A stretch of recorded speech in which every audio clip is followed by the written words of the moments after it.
In this episode, you'll hear reference to the Student Assistance Center.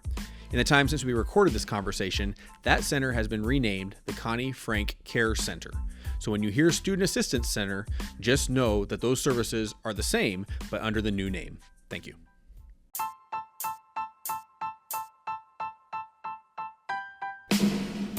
Good morning, Illini. Welcome back. I'm your host, Matt Schrock, as always, here with Healthy Illini Podcast. I'm glad you're with us. Glad you're joining us today. One of my great joys in this program is the ability to highlight and bring on guests from various offices on our campus, some that may not be as well known as others, especially from the student affairs side, because often everybody thinks college, they think academics, but there's a whole host of us here that care about who you are outside of the classroom as well. And so today I get to highlight one of those, and that's the Office of Basic Needs, which is a part of the Office of the Dean of Students. And it can play a variety of roles to the assistance of students. And so I'm really excited to talk about that today. And I'm joined by the Assistant Director of Basic Needs Coordination with the Office of Dean of Students, Abisola Smith. Abisola, thanks for being here. Thank you. Nice to be here. This is good to be here. I'm excited to talk to you because this is an area that really can impact so many students, but there's also so many students that may not know about it. They may not just be aware. It's one of those that when you come on campus, you hear about everything campus has to offer. I've said it a bunch, and I'll say it again. I love and hate Quad Day. It's a wonderful event where you see everything that we have to offer. It's an event where you see everything, and you can only take in so much information. Oh, man, yes. And I'll be honest, when a student is walking Quad Day, especially as a freshman, they're not thinking healthcare. They're not thinking basic needs. They're thinking clubs, sororities, RSOs, whatever it may be. But there's a huge opportunity here for students to find some help and when they might need it. And as we like to say, and we say it at the end of every program, everyone is on a personal journey, and that journey is unique to each individual. We all come from different areas, different backgrounds. We have different skill sets, and we have different needs. And every person who has ever existed needed somebody at some point. Yes. No one is an island. No one survives it all by yourself. But sometimes those things we need are what we would consider basic needs, and that can be hard to talk about or ask for help. When you're stepping out, you're a young person who wants to look like you have it all put together. You don't want to look vulnerable or unsure, and so that can be really hard to ask when you have one of those basic needs. And that's where your office and yourself specifically are passionate about assisting our students. So let's just start off. Can you share a little bit about the mission and the philosophy of the Basic Needs Office? So Basic Needs Office the goal is to focus on the essential needs of just who you are as, a human being, as a student. So basically making sure that your essential needs are met. You got healthcare, physical health, mental health, food, childcare, transportation, financial. So making sure all those things are met because they are holistically connected. If one is not met, it affects the next thing. For a student standpoint, because if your financial needs are not met, it affects your food. And if your food is not met, it affects your physical health and then your mental health. And then it gets down to when your main focus is here as a student, academics. And so when your academics are not great, a lot of things just tend to intertwine. And sometimes as a student, me personally, me being alumni here, it takes a toll on you, and you're trying to figure out how can I get the best assistance, where can I go for the best assistance. And when you're thinking about so many things all at once, you're not really thinking about all the resources at hand. So that's really the goal of the Basic Needs, really just focus on work with students and coach students how you can get your needs met using the resources around you. And you said coach students. I like that part. So if you would share a little bit what that means, because you come to the classroom to learn your major or whatever you're studying, but I'm of the philosophy that college is also about learning how to live, and you don't know what you don't know. Yeah. So where does that coaching come into play as far as this Basic Needs Office? So what coaching come into play? So like when students come to me and they say, I'm dealing with a situation, I'm walking you through resources and how to deal with that. I'm not going to do the work for you. I am going to provide you the resource. I'm going to teach you how that resources look like, how to utilize that resources. For example, when you're bouncing the ball, You go into basketball, your coach is teaching you different skills, how to utilize those skills on the court, what it means that skills to get you to that winning bucket. I am trying to help you get to utilize those skills and how to make sure those skills are benefiting you. And so when I coach you how to use those resources, when you are with the hopes that you're not in that situation again, but if you find yourself in that situation again, you automatically know how to use those resources or where to look for those resources. Even if you're not, let's say you're not in Champaign no more and you're in a different city or a different county or a different state or country, you know where to look. Okay, where can I find the resource? How can I utilize them? How can I use them? For example, if I'm teaching students how to budget, how do you budget your money right now? I think now is the best time to learn how to budget because we use those skills when you post-graduation and like, okay, how do I budget for food, bills, utilities, and then any essential needs? I am coaching you how to utilize those skills so when you do get in those situations, you already know how to use them, and then you become skillful in them, and then you become creative in your own way how to utilize them. Everybody's a case-by-case basis. Everybody's situation is not going to be the same. And everybody has different skill sets they already have. For some, budgeting is like, oh, yeah, that's easy. I get that. But they don't know how to put a recipe together, and they don't know how to cook. Or they know how to shop, but they don't know how to budget for it. You know, and so it's there's a lot of things that that are individualistic in this. And you're right. You're teaching things that skills that are learning here in college that'll impact the rest of your life, no matter what it is. So that's a huge thing is that coaching, that taking it aside. But I know one of the things you said in your prep work that you try and do in your office is also destigmatizing asking for help. It's not just you're coaching how to solve problems, but you're also getting people to understand that everybody has needs. Yes. So how do you approach that? How do you help students see that they're not the only one who's out here, asking for help? It's really hard because you can't, name drop students or anything like that. Right. And so it's really having students be comfortable that it's okay to ask for help, right? So, and I take this, and this is a whole different field, but like in my previous position, I was a student conduct coordinator and a dean of students, and I had a lot of students who come to me for academic integrity. And so I always tell students, those professors, those TAs, they are there for a reason. Ask them for help. Yep. Go to their office hours. Make sure you utilize all those resources. That's because that's what they're there for. Mm-hmm. They're there to provide you the help need, because if you do not ask, the worst thing that you can say is no, or you just won't get any answer. And so coming from a basic needs standpoint, yes, people can feel, and I'm never going to be in anybody's shoes besides my own and how you truly understand like how you see things. But yes, it could be a prideful thing. It could be a thing where people are like, well, I don't want to ask for help. I can handle things on my own. Or I feel shame to ask for help. I'm like, well, these are the resources available to you. And I want to sound it like this, but like you pay for them. Yeah, right. You pay for this resource. So get your money worth. Yeah. That's there, and it could be scary, but when you come to me, I'm not polished. I am not polished. I'm professional, but I'm here to help you. I'm your resources. Don't feel scared. Again, it's on how people see their journey and how they feel and seek help.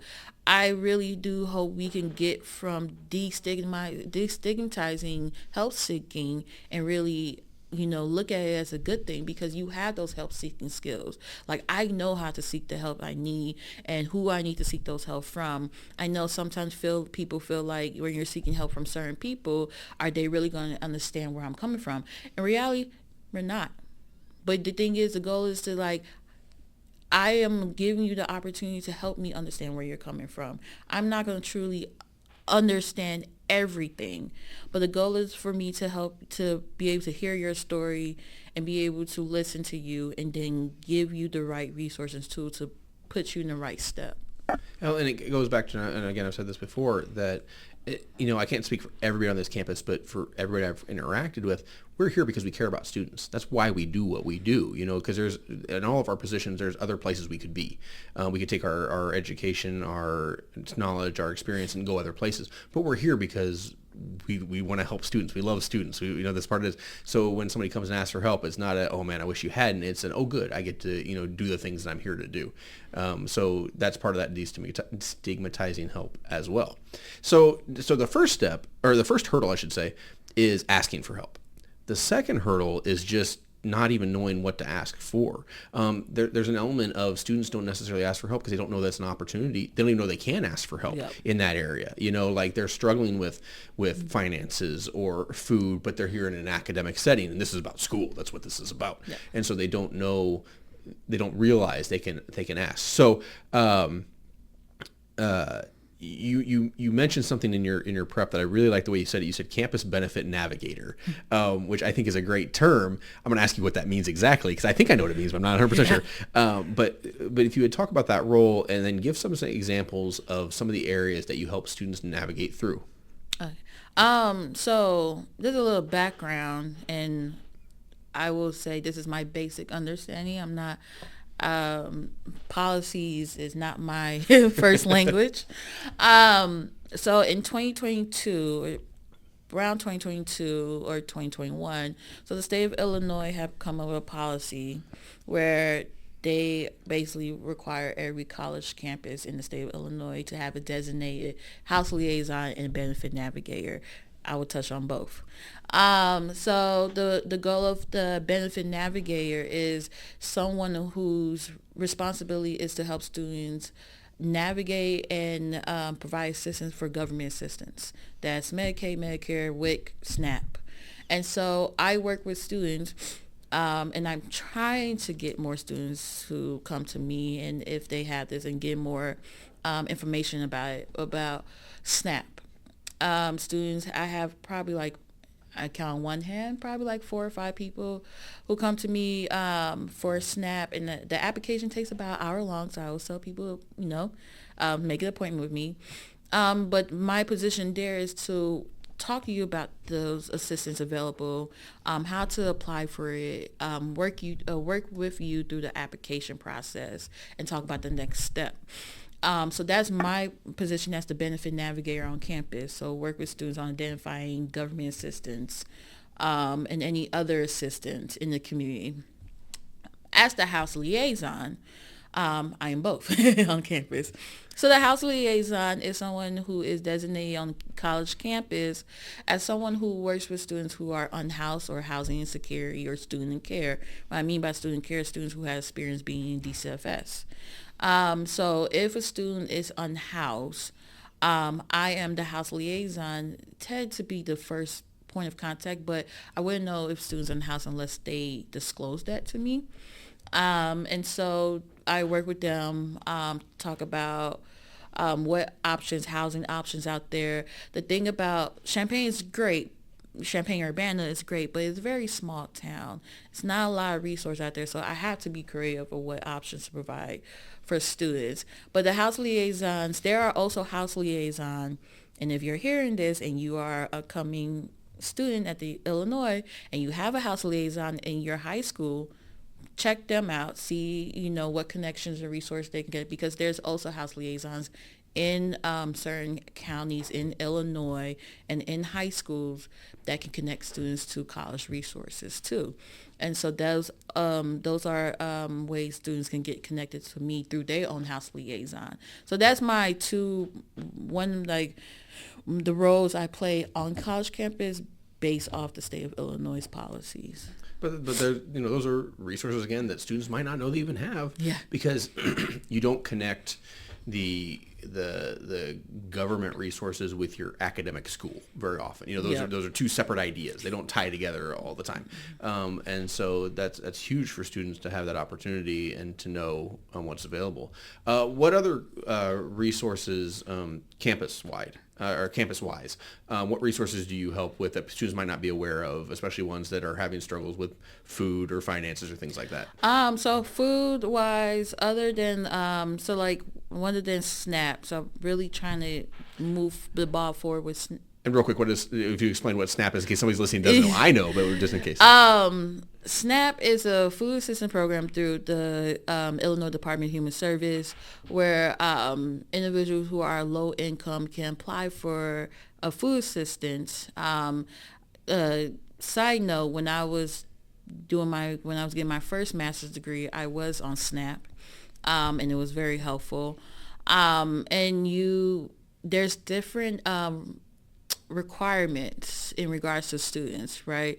So if you're a student, a full-time or half-time student, part-time student, so wherever your university consider part-time, and you are taking, if you're working at least 20 hours a week, if you're doing work study, if you have a dependent, the main two students would tend to fall under, if you're work study or you're working at least 20 hours a week, that tend to make you qualify to apply for SNAP.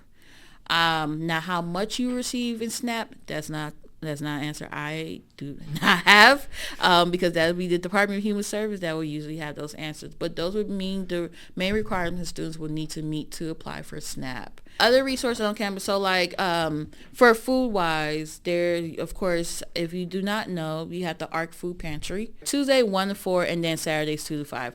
But you can always look on their is the Food Assistance and Wellbeing Program website, or you can always type in Google ARC and they will have that. So that's the food pantry. During the summertime right now, I am working with the assistant director in the food pantry, Rachel Yang, doing the emergency food bag. And so the emergency food bags is during the summertime, Wednesdays from 1 to 4. You can pick them up in the Dean of Students at 610 East John Street, on the 3rd floor, where students can get a bag of food once per week, one per student. Then you have Everybody Eats Bevier Cafe. That's another option. That's usually during the school hours, but there's option there where you can do takeout. That's also located on the Basic Needs website. And then I provide students a link to a community food map, where this community food map, it have everything in terms of food pantries around located area. They have groceries located, and then the Illinois Department of Human Service office. And so I give that to students because it's better to give a link to students than a whole page of food pantries everywhere. And so they can type in their zip code, and it doesn't have to be in Champaign. It can be anywhere. So you type in your zip code, and you can see what food pantries or where food assistance are available around the area. And so those are the resources I provide to students. Food assistance right now, financial-wise, so one thing about our office, we're also known for the Emergency Dean Fund. And so the Emergency Dean Fund is for immediately, I can't even get the word right, but it's for right now short-term emergency. So when I mean short-term, that means unforeseen circumstance that happened. If you lost your job, or your utilities got cut off and you don't have the financial needs to get that situated, or there's been a couple times it's happened where if your car caught on fire, those unforeseen circumstances in terms of emergencies. A lot of students have come to me regarding Emergency Dean Fund, and the thing about Emergency Dean Funds, there are donations. We have very small pot in it, and the criteria of Emergency Dean Funds is that you have to utilize all financial resources, including loans, before you can look at the Emergency Dean Fund. And you also have to make sure that you have additional funding in your financial aid package to receive additional funding. The thing about Emergency Dean Funds, we don't cover tuition and school fees. We don't cover new replacement of laptops or cars. We don't cover book fees unless it was damaged in a fire or flood. There's other things we would cover, but if that was to come to, I will let you know what we do and do not cover. And it's a case-by-case basis. A lot of students will come to me for rent, and we try to keep it at range and at least next step is I try to cover at least 1 month rent. But the thing about rent is that you have to show that you don't have financial assistance to cover that rent. There are students who will say I'm financially struggling, but I can still cover rent, right? Well, if you can still cover rent, the emergency need fund doesn't meet the criteria for you. Right. The goal is that I can talk to you about how budgeting, but if you are saying that I lost my job, due to me losing my job, I do not have any funding left to cover my next rent until a new job comes through. Can I get assistance? Yes, because that's an unforeseen circumstance that happens. The roadblock that comes through is when students don't have additional funding to receive emergency, and then we have to be creative, right? And so then I talk about the Regional Planning Commission. The Regional Planning Commission have rental assistance. I refer students to Champaign Township have rental assistance. Cunningham Township have rental assistance. But the thing is, their criteria is that one of the main criteria is you must have a job. And a lot of students don't have that. And so it always had to be creative with how I work with students. Well, and there's resources there, but there's a lot of, like you said, there's criteria, there's things to know, there's sometimes a few hurdles, and that's where your office comes in huge, because you can help navigate those. Yep. Whereas if somebody's trying to do it on their own, it can be really overwhelming. It can just be like, I can't even do this, I'm not going to try because I can't figure it out. Yeah. And just having that little bit of extra assistance along the way of figuring out what's there, of how to get there, and if it doesn't work, there's other options we can look at, or we can try and find something else, and just having that little bit of assistance is a huge deal for anybody who's going through it. So with that, somebody's listening, they're hearing all these things like, this is me, or this is good to know, or I have a friend, or whatever. How do they get in contact with you? What's the way to reach your office? So the way to reach my office, there can be different ways. So my email for basic needs is basicneeds@illinois.edu. You can reach me through helpdean@illinois.edu. So that's through the Dean of Students. Or you can always call my office at 217-333-0050. And are you walk-in if somebody stops by, or is it appointment only for your office? If you call to schedule a meeting with me, so there's days I do have drop-ins. Because of summer, our schedules are different. So your best so for drop-ins, so if you do call my office and they will let you know when my drop-in. So right now, I don't have a date exactly when the drop-ins are scheduled, but usually drop-ins in the Dean of Students starts at it starts at 11, ends at 3. And then on Wednesdays, it starts at 1, ends at 4. And that's walk-ins only. Now, calling, you can call anytime, but those are just walk-ins. So again, if you're listening and you want to get in contact with the Basic Needs Coordinator, we'll have all these links in our bio, the emails, the websites. We'll have that there. You can just click on it and in the bio of this episode and be able to get in contact with them. We're running low on time, so we're gonna have to end the conversation here in a minute. But I do want to acknowledge that we didn't hit everything. That was just scratching the surface of what you do. And so if you have any questions, reach out. I mean, the just asking the question is the first step, because if it's something that this office can help with, they'll answer. If they can't, they'll tell you where to go. They'll tell you who can answer, if it's a better suited for somebody else or whatever. It'll help you along your path to get there. But the first step is just reaching out and trying. So, Abisola, thank you so much for coming in today and talking with us. I really appreciate you sharing, and I appreciate what you do for students on this campus. Oh, no problem. Thank you. And I know when I talk about basic needs, there's a lot of information overload, but like I said, if anything comes up, if you have any questions, always reach out to me. Trying to find help when you need it can be overwhelming, can be daunting, and it can be difficult to find out where to start, or even where to start looking. And that's where the Office of Basic Needs Coordination comes in. The Office of Basic Needs at the Office of Dean of Students here at the University of Illinois, they're here to answer your questions. Reach out and ask whatever the question may be. They can help, and that's what they're here for, is to take all that massive amount of information, that massive amount of opportunity, and help you find where it fits for you and where you fit into it and what works for you, and taking it and making it manageable for wherever you are. So please reach out, ask if you have any questions. If you're uncertain of something, you want to follow up the conversation, you want to know more about what they do, you can reach out to them. You can reach out to us here at Healthy Illini. We'd be happy to put you in contact with them. But just ask the questions. That's really where it starts, and that's really where it's so important to have that opportunity. But thank you for joining us today. You are on a personal journey no matter where you are in it. You are important and you matter. Your health and wellness are important and matter, and we're here to keep you well to excel. So go have a great week, Illini. Let us know how you're doing, and we'll catch you next time on Healthy Illini.